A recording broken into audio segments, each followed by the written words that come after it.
Hey, everybody out there in internet land. This is John Marshall for Oncology Unscripted. Question: is artificial intelligence in your world today? I know it's in our world. And what we thought we should do is really drill down on AI 2026 and talk to some people who are really living it day in and day out and try to understand what the impact of AI is, both good and bad, in our world of healthcare, clinical research, and the future of medicine in general. And I am lucky enough to know people who are really, really smart about this and who were also willing to join me for a sort of quick overview interview discussion around AI in healthcare. And I've got three of my good friends online, as I suggested: Dr. Neel Trivedi, Dr. Filice, and Dr. Torbjørn Furuseth from a little bit around the world, if you will,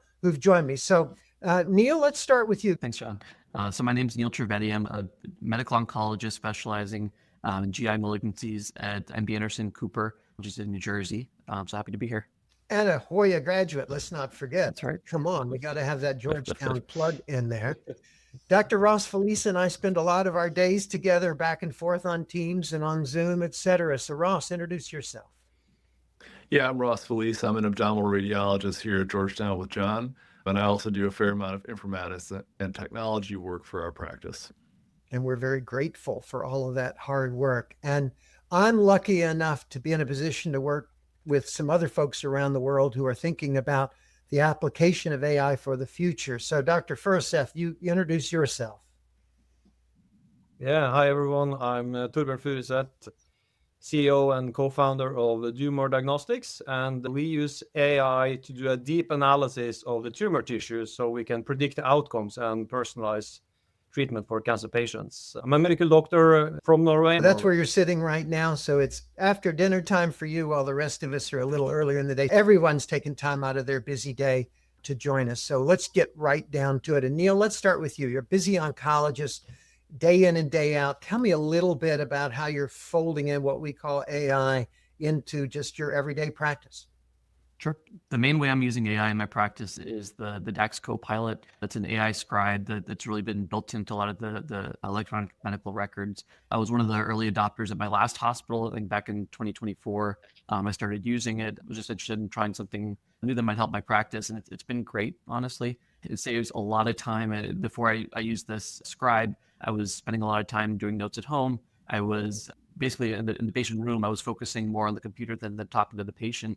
And having the scribe just listening on your cell phone in the room allows me to make eye contact with the patient much more, be much more present, and honestly enjoy my job probably more too, because I didn't go into medicine to document notes. Really went into medicine to treat people and really make them feel better, not just with medications, but with just human interaction. So you use this, right? It listens, and then later on there's a note. How do you do the physical exam? Do you like say it out loud, or do you add it later? Or what do you do? You can. So I'll say the pertinent things if there's something different, especially if I'm describing like a rash or something like that. I'll say it out loud. But for the most part, again, my physical exam, I can just type it up afterwards. That's really quick. It's more with the HVI. So when in oncology, I mean, we talk to patients for a long time, really get a thorough history, and remembering every little detail of that's difficult. So I think it's been helping me take a better history too. So you think the quality of that note's pretty good? It's justifying the level of service and the billing and all of that.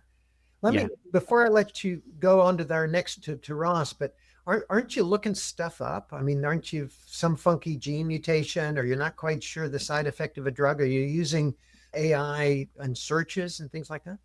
A little bit. Open evidence has been helpful, I think, for kind of basic lit searches, but I still kind of like to do things the old-fashioned way. I think as experts, you really need to science behind what we're doing. So showing your work sometimes can be difficult with AI. So I'll do it for a quick question, but for the most part, my searches are still Google Scholar and all those kinds of things, PubMed and stuff like that. But open evidence can give you sources pretty quickly, so it's helpful too. And then much pushback from patients? Are they like awkward? Do you have to get permission? How are you handling that? I start every visit saying it's okay if I record, even if I've seen the patient for a year or two. So they're used to it. I've had maybe a handful of patients decline it, which is perfectly fine. But for the majority of people, I think everybody appreciates it because I'm, like I said, much more present in the visit. I was talking to my mom before I came on here when she said a lot of her doctors are using it and she likes it, right? I think it allows them to really make eye contact, listen to her, take a better history. And so I think for patient satisfaction too, it's really important. That's awesome. Ross, let me switch to you. I mean, I think of what you do for a living is take digital data and interpret it. And so here we are, digital to human, back to information. So talk a little bit about the evolution of AI in your field, in radiology in general. Sure, we use AI quite a bit. It was one of the first fields in medicine where AI was really applied, and that's for two big reasons. One is that we are so digital, sort of across the board, and because images were a natural place for AI to be applied as it transitioned from other spaces into medicine. We do use it a lot. It does help us. I think it makes us a little bit better in certain circumstances and makes us a little safer, and it certainly improves our care overall a little bit. But it's interesting, 10 years ago or so is when people started making quotes that radiologists would be completely replaced. And it was sort of obvious, to be honest, at the time that we wouldn't, at least using what is current AI technology. And don't get me wrong, I think it's very valuable, but it hasn't made a huge change in our ability to see and read more studies, right? It really hasn't made us that much more efficient. It makes us a little bit better in a few niche places, but really hasn't changed the way we practice largely. And honestly, today, John, as you know, we're understaffed. We have more studies than we can read. We're behind on our lists. And so we're kind of desperate for AI to actually replace at least part of us, right? It'd be great if I could become twice as efficient. So it'll be a very exciting time, I think, in the near future as some of the future and new technologies in AI, similar systems to some of the LLMs that we're accustomed to, like ChatGPT or Claude, may be applied to imaging and may actually turn us into much more efficient radiologists, because really that's kind of what we need in our practice and really across medicine, where we just don't have enough of us. I can't help, as the oldest member of this panel here, remembering the day when you had film and people would load them into the big turn thing, whatever it was, where you could see a scan in panels and the whole thing would move up and down, to now it's like, oh, let me find that out. Oh, I can find the one that's from Hopkins. I'll just load it over here and I'll put it over here. And we have it all at our fingertips now. It's just an amazing revolution of that. So much so that our patients now expect also instantaneous results almost. And so we're feeling that pressure when a patient's had their scan and then they're waiting on that. And I know you feel it. I know we feel it. Back to your point about the digital stuff is that, you and I have talked over the years about, well, could it pick up a PE real quick? Or could it tell the difference between that 8 millimeter nodule in the lung that's cancer versus not cancer? Is there some revolution in that where that's making your job easier, of making those cannot rule out statements easier to say? To some degree, the PE example is a very good one. That one, the AI companies have done a really fantastic job of. We run all of our CT scans through our AI PE algorithm, and it's very, very good at picking up PEs. So we really kind of rely on it, but it does make mistakes still. So we haven't gotten to the point where we can not scrutinize the images ourselves, unfortunately. So it is very good. But not only does it need to be supervised, but there still is thousands of other things we look for in a particular scan. So that's what I meant when I said it's very good at niche situations. PEs are great, but that's only solving like a tiny fraction of all the things we need to look at on the imaging systems. And there's really not a holistic AI evaluation system available today that can really look at like an entire CT scan and sort of render all the diagnoses that we might be looking for. I had a patient I sent for an MRI head because I was sure she had brain mets, right? And so the nice resident called me and said, Dr. Marshall, you were wrong. The patient didn't have brain mets, but we noticed a 1 centimeter tonsillar nodule that we're pretty sure was on the that you just did. And by the way, and I think AI would never pick that up, right? That's a human figuring that out. Yeah. There are some algorithms too that will do a decent job of distinguishing between benign and malignant lesions. We have a thyroid system that does that. So they are, companies and researchers are looking at evaluations like that, where it's not just, is it there or not, but is it dangerous or not? But those are far from perfect. Not that we humans are perfect either, but they're far from perfect. And again, it's in pretty niche situations, only in a few select diagnoses. And before we kind of get to the future and digital pathology and all that, I want to switch gears there in a second. Is there stuff, Ross, that you don't like about AI, that you feel like it's, it's a weight on you, or it puts you at more risk, or you like pretty much everywhere it's going? Largely, I think it's great. I think it's the future. I think it's going to be applied across our worlds and work and pleasure and everything else pretty broadly, right? So I think overall it's really good and we welcome it. And like I said, we need the help, frankly. There are some potential negatives you have to be careful of, but I think overall the benefits really outweigh those. Thank you for sharing all of that. Dr. Furuseth, I got to get to you next because I see this as the future. When I come in and out of the country now, I have my passport in my hand, but no one ever asks for it because all they do is they take a picture of me. I stand in front of a camera and it knows exactly who I am. I go to the guy or the gal at the desk in the uniform and they're like, John Marshall, you're in. Welcome home, right? And so I never open the document. They don't have to prove anything. They know who I am. And right now for cancer, for example, Neel and I are sending off all these specimens to get these huge terabytes of next-gen data that we then use to apply to a patient's treatment. But the work that you've been doing is more like my passport analogy, where you can take a picture of the tumor and know its characteristics and know whether how to behave or not. So maybe just a little bit of background for our audience about what it is your guys are doing, because everybody's in on this. The digital path is one of the ways of the future and AI enables it. So give us a little bit of background on that first. Yeah, sure. So with the breakthrough of AI and the GPUs and the large language models structure, it is now possible to process the images to a large extent that Ross is also using. And as Ross talks about, it's very good at niche and specialized tasks, not for a general assessment of everything. That their humans still are much better. But what we have done, and which is basically a new modality within precision oncology, is to train algorithms based on the histology image from the cancer versus certain specific outcomes. So recurrence, survival with or without treatment, so that you can train a super specialized algorithm that really recognizes the pattern of a good, sort of indolent more tumor and a more aggressive tumor that the patient will probably die from.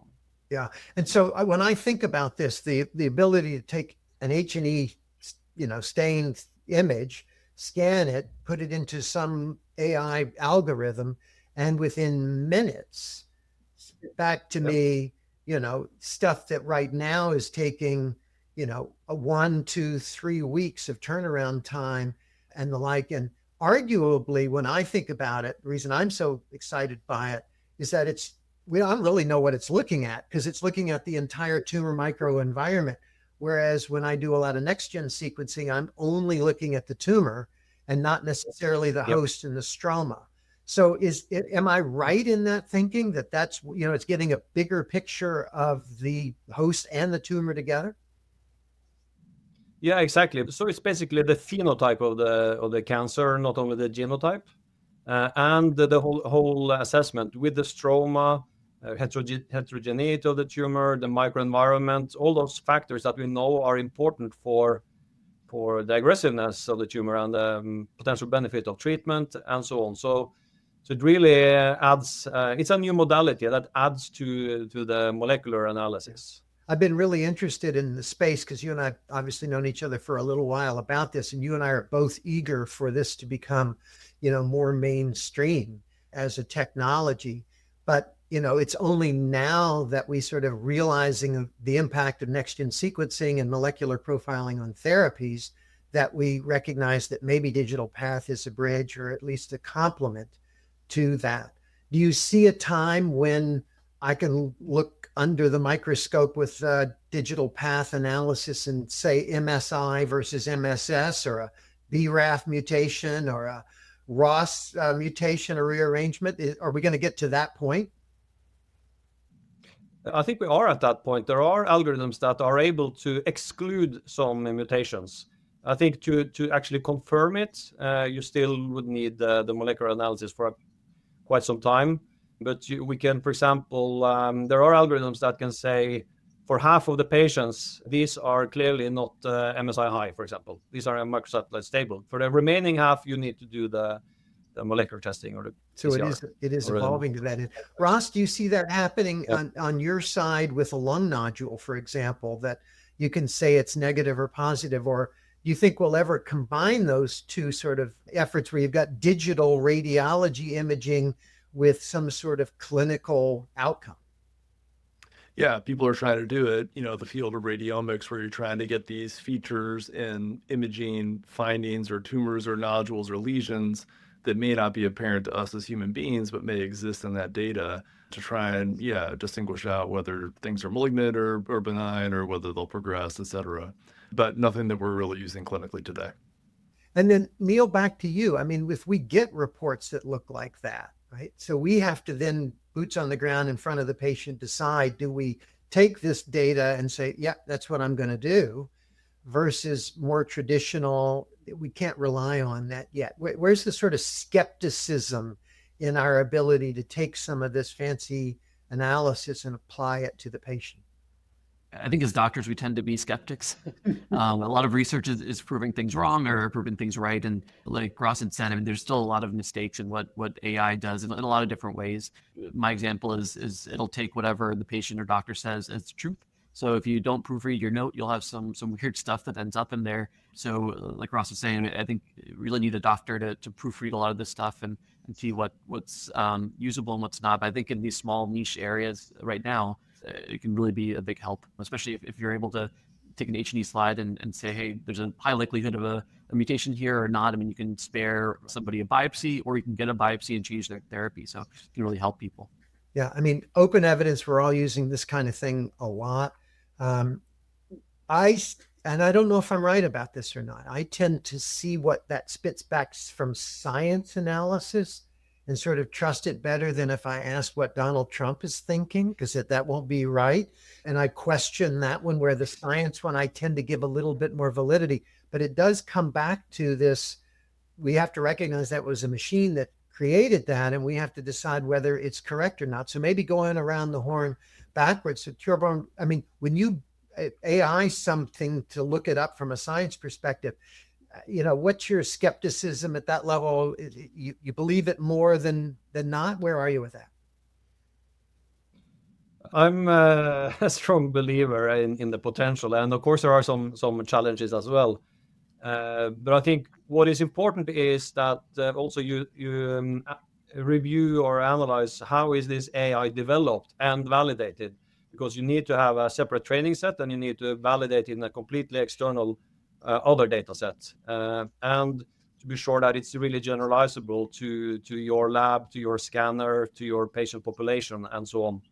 So that is important. But when you see the data in thousands of patients from validations, that's quite powerful. Yeah. Ross, what's your thoughts? What's your level of, when you're doing something for your own knowledge, your own trust of what spits back at you? Yeah, I mean, I think we're largely skeptics, of what AI is producing today. It'll be interesting to see where that goes in the future. We, at the moment, sort of expect perfection or have to have complete supervision of all these algorithms, but that may not be the goal in the future, because, of course, us as humans and doctors are not perfect either, right? Like me reading CTs is certainly not a level of perfect specificity and sensitivity.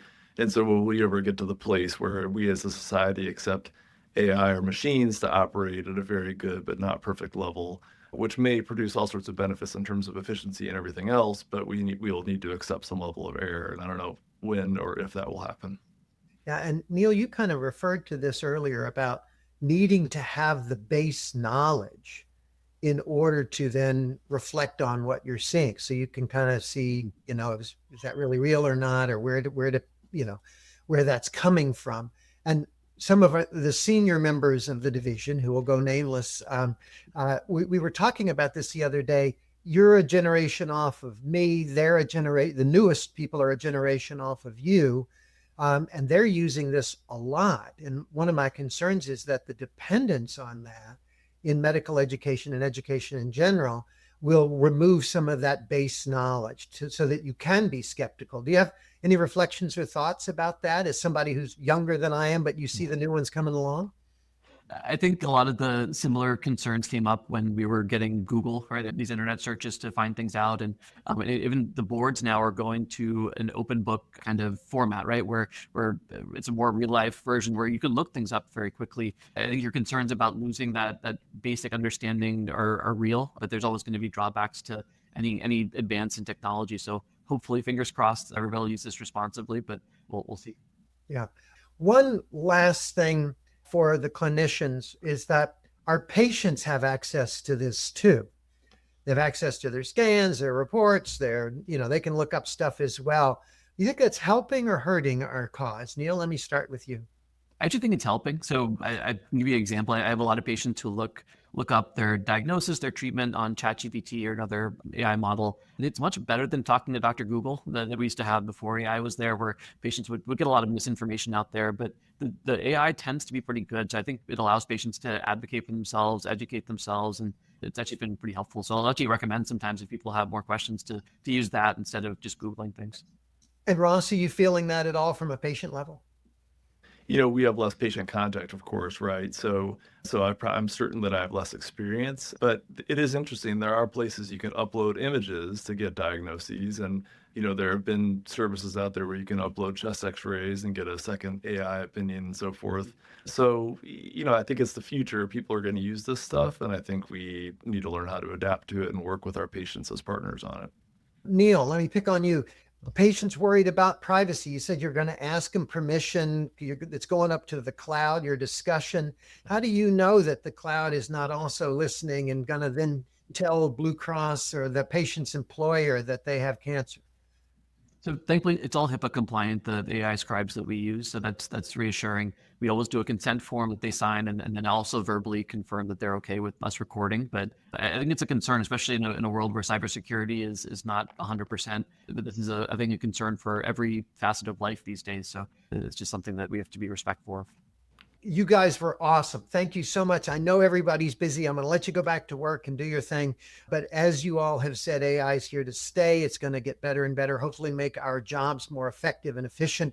But I'm also hearing that humans aren't done yet, that we will need to be involved in the healthcare process. And honestly, as a guy who may need you one day, I'm glad you all are out there to take care of us all. So thank you each for joining us today on Oncology Unscripted.